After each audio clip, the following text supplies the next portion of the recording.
Hello everyone, welcome to online study on. आज हम इस वीडियो में बात करेंगे एक बहुत ही इम्पॉर्टेंट टॉपिक और ख़ास करके आपका जीएस 1 में जो सेक्शन 2 है उसके लिए बहुत इम्पॉर्टेंट है, क्योंकि जीएस पेपर 1 में जो सेक्शन 2 है उसमें आपको इंटरनेशनल रिलेशंस में देखने के क्वेश्चंस मिलते हैं। जैसे पिछली बार क्वेश्चंस आपने देखा होगा बिम्स्टेक से पूछे गए थे, तो चांसेस ज़्यादा है इस बार कि आसियान, नाटो, इन सभी में से कुछ एक्सपेक्टेड क्वेश्चंस पूछे जा सकते हैं। तो सबसे पहले आज हम बात करेंगे आसियान के संबंध में भारत के क्या दृष्टिकोण है। तो यहाँ पे मैंने क्वेश्चंस बनाने की कोशिश की है, खुद से क्वेश्चंस बनाया, और जैसे कि आपका प्रीवियस में क्वेश्चंस पूछे जाते हैं उसी के पैटर्न पे हमने क्वेश्चंस बनाने की कोशिश की है। क्वेश्चंस देख सकते हैं आप क्या है कि आसियान क्या है। सबसे पहले तो पूछा गया कि आसियान क्या है, भारत के लिए आसियान के महत्व पर प्रकाश डाले तथा आसियान के साथ संबंधों में भारत के समक्ष आने वाली चुनौतियों के बारे में स्पष्ट करना है। तो देख सकते हैं इसी तरह से क्वेश्चंस भी आपको पेपर में देखने को मिलता है कि एक ही क्वेश्चंस में 2 से 3 क्वेश्चंस भी मिला करके आपसे पूछा जाएगा। तो हम इस वीडियो में आसियान के संबंध में और साथ ही साथ जो क्वेश्चंस पूछे गए उसी के अराउंड में सारी चीज़ों को कवर करने की पूरी कोशिश करेंगे। तो ये वीडियो काफ़ी इंटरेस्टिंग रहने वाली है, एंड तक वीडियो के साथ बने रहना है, और अगर वीडियो अच्छा लगे तो प्लीज़ लाइक एंड शेयर ज़रूर करें। तो चलिए इस वीडियो को कंटिन्यू करते हैं।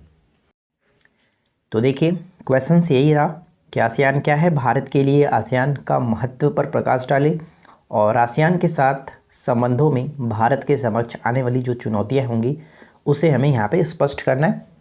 तो इसी के बारे में हम क्वेश्चंस का आंसर लिखने वाले हैं। तो चलिए शुरू करते हैं। तो देखिए सबसे पहले हम यहाँ पे स्टार्ट करेंगे इंट्रोडक्शन से, जो कि आसियान के बारे में होगा। आसियान अर्थात association of south east Asian Nations.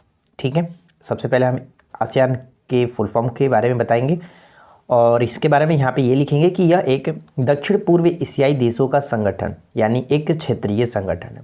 दक्षिण पूर्व एशियाई देशों का संगठन यानी एक क्षेत्रीय संगठन है जो एशिया प्रशांत के उपनिवेशी राष्ट्रों के बढ़ते तनाव के बीच राजनीतिक और सामाजिक स्थिरता को बढ़ावा देने के लिए स्थापित किया गया था।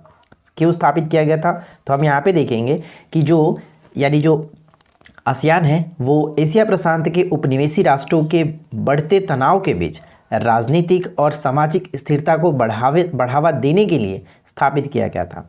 आसियान का आदर्श वाक्य होता है one vision, one identity, one community. ये आदर्श बहुत इंपॉर्टेंट होगा। तो one vision, one identity, one community है। 8 अगस्त को प्रत्येक वर्ष आसियान दिवस के रूप में मनाया जाता है। तो हमने यहाँ पे एक छोटा सा आसियान के संबंध में जो कि इंट्रोडक्शन दिया। अब हम थोड़ा सा यहाँ पे बताएंगे कि आसियान में देशों की संख्या कितनी है। तो आसियान के सदस्य देश, तो आसियान में टोटल 10 देश आते हैं। यह 10 देशों का संगठन है। जो 10 देश निम्न प्रकार से हैं, निम्न है। तो हमने यहाँ पे एक लाइन खींचा, मतलब थोड़ा सा सजाने के लिए, ऐसे कुछ इशू नहीं है, आप किस तरह से कर सकते हो। तो यहाँ पे देखिए मैंने इस तरह से इसलिए किया था क्योंकि यहाँ पे इधर मैं 5 देश लगा रहा हूँ, इंडोनेशिया, मलेशिया, फिलीपींस, सिंगापुर और थाईलैंड।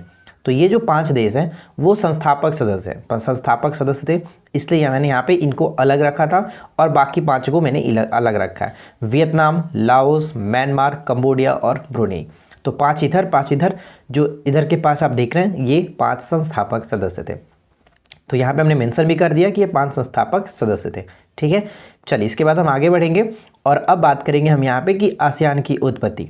तो आसियान की उत्पत्ति कैसे हुई, कैसे इसका जन्म हुआ, कैसे स्थापित हुआ, यहाँ पे देख लेते हैं कि इसकी स्थापना 1967 में आसियान घोषणा पत्र या फिर कहेंगे बैंकॉक घोषणा पत्र पर संस्थापक राष्ट्रों द्वारा, जो 5 हम वहाँ पे जो सदस्य देख रहे हैं संस्थापक सदस्य राष्ट्रों द्वारा हस्ताक्षर करने के साथ हुई थी। अब इसके बाद हम यहाँ पे बात करेंगे भारत के संबंध में कुछ इंपॉर्टेंट पॉइंट्स है। जैसे कि भारत ने वर्ष 1992 में आसियान के साथ औपचारिक भागीदारी शुरू की थी। 1992 में आसियान के साथ औपचारिक भागीदारी शुरू की थी। ध्यान रखिएगा भारत आसियान का सदस्य नहीं है। ठीक है, सदस्य नहीं है, बस इसमें कुछ जो चीज़ें होती हैं जैसे कि यहाँ पे आप देख रहे हैं औपचारिक भागीदारी हो गया, या फिर साथ ही साथ हम यहाँ पे कहेंगे कि भारत ने वर्ष 2012 में आसियान का एक रणनीतिक भागीदार बन गया है।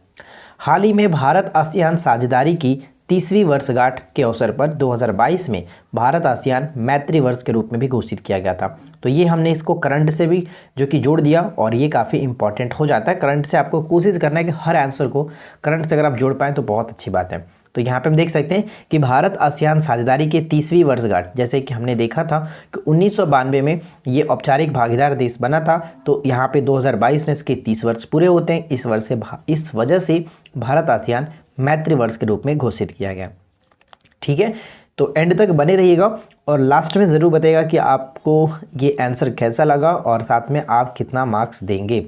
ठीक है, चलिए अब हम बात करेंगे जो क्वेश्चन हमारा पूछा गया था। पहला प्रश्न कि भारत के लिए आसियान का महत्व क्या है, तो इसके बारे में हम यहाँ पे थोड़ा सा बताएंगे, जिक्र करेंगे। तो हम यहाँ पे लिखेंगे कि भारत के लिए आसियान के महत्व के बारे में बात करें तो कुछ इस प्रकार के महत्व हैं, निम्न प्रकार के महत्व हैं। जैसे इसमें हम लोग आर्थिक महत्व देखेंगे, सुरक्षा संबंधी साझा खतरे से संबंधित जो महत्व है वो, रक्षा और सुरक्षा संबंधी सहयोग है, वित्तीय सहयोग है और कनेक्टिविटी संबंधी परियोजनाएं हैं। इन सभी के कारणों की वजह से भारत के लिए आसियान का महत्व हो जाता है। तो अब एक एक करके सारी चीज़ों को समझाएंगे। जैसे आर्थिक है, तो आर्थिक भाई किस लिए महत्व है, तो यहाँ पे देखेंगे आर्थिक। तो भारत आसियान का FTA यानी फ्री ट्रेड ऑर्गेनाइजेशनिंग एग्रीमेंट, ठीक है, फ्री ट्रेड एग्रीमेंट, यहाँ पे देख सकते हैं फ्री ट्रेड एग्रीमेंट और आसियान क्षेत्र के विभिन्न देशों के साथ, आसियान क्षेत्र के जो विभिन्न बाकी जो देश हैं उनके साथ भारत का कम्प्रिहेंसिव इकोनॉमिक कोऑपरेशन एग्रीमेंट के साथ समझौता। तो ये इसलिए आर्थिक दृष्टि से भी भारत के लिए ये महत्वपूर्ण हो जाता है, महत्व रखता है। तो यहाँ पे पहला पॉइंट था। दूसरा पॉइंट हमारा ये बनता है सुरक्षा संबंधी साझा खतरे, जैसे कि अंतर्राष्ट्रीय अपराधों से निपटने के लिए आसियान भारत कार्य योजना को आरंभ किया गया, तो इसलिए भी ये इम्पॉर्टेंट हो जाता है। अंतर्राष्ट्रीय अपराधों से निपटने के लिए आसियान भारत कार्य योजना को आरंभ किया गया। ठीक है, अब इसके बाद एक और पॉइंट्स हम यहाँ पे देखेंगे, जैसे रक्षा और सुरक्षा संबंधी सहयोग। रक्षा और सुरक्षा संबंधी सहयोग संयुक्त नौसेना तथा सैन्य अभ्यास के माध्यम से, संयुक्त नौसेना और सैन्य अभ्यास के माध्यम से सहयोग करना, तो ये भी एक कह सकते हैं कि सुविधा ही है, महत्व ही है। और उसके बाद है कि वित्तीय सहयोग, तो वित्तीय सहयोग से किस तरह से महत्व रखता है, तो इसके तहत आसियान भारत सहयोग निधि, आसियान भारत सहयोग निधि, साथ ही साथ आसियान भारत हरित निधि, आसियान भारत विज्ञान और प्रौद्योगिकी विकास निधि इसमें शामिल है, तो ये भी महत्व रखता है। और लास्ट में हम यहाँ पे बात करेंगे कनेक्टिविटी संबंधी परियोजनाएं। तो यहाँ पे देखिए भारत म्यांमार थाईलैंड, ये सबसे इंपॉर्टेंट होगा कि भारत म्यांमार थाईलैंड, जिसको IMT कहेंगे, त्रिपक्षीय राजमार्ग के लिए जो परियोजनाएं चलाई जा रही है, योजना बनाई जा रही है।